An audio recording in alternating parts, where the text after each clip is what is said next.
Comfort. మన సినిమాలో పాటలు ఎలా ఉండాలంటే జీవి, క్లాసు పాట, మాసు పాట, ఎమోషనల్ పాట, మెలోడీ పాట, డీజే పాట, బీజిఎం పాట, ఇంకేదో పాట ఉండాలయా. ఆస్కారు పాట, గ్రామీ పాట. ఆహా, ఏమి టైం ఉందా జీవి నీలో? మ్యూజిక్ సిట్టింగ్ అని పిలిచి ఈ ఫిట్టింగ్ ఏంటి మహాప్రభు? ఏమి లేదయ్యా జీవి, నువ్వు హీరోగా బిజీ, ప్రొడ్యూసర్గా బిజీ, మ్యూజిక్ డైరెక్టర్గా ఇంకా బిజీ. ఒక్క మనిషి ఇన్ని పనులు చేయొచ్చా? బాగా కుళ్ళుబోతు మనిషిలా ఉన్నాడే. ఇంత బిజీగా ఉన్న నీతో మ్యూజిక్ చేయించాలంటే మా ప్రొడ్యూసర్ కాళ్ళు చేతులు కట్టేసి పని చేయించమన్నాడు.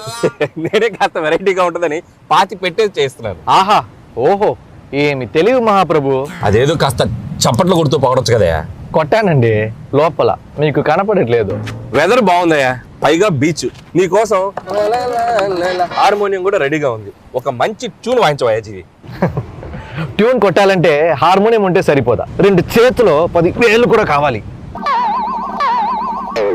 నీకో బంపర్ ఆఫర్ ఉందయ్యా జీవి, ఓన్లీ నీ 2 చేతులు మాత్రం విడుదల చేస్తాను. Thank you sir.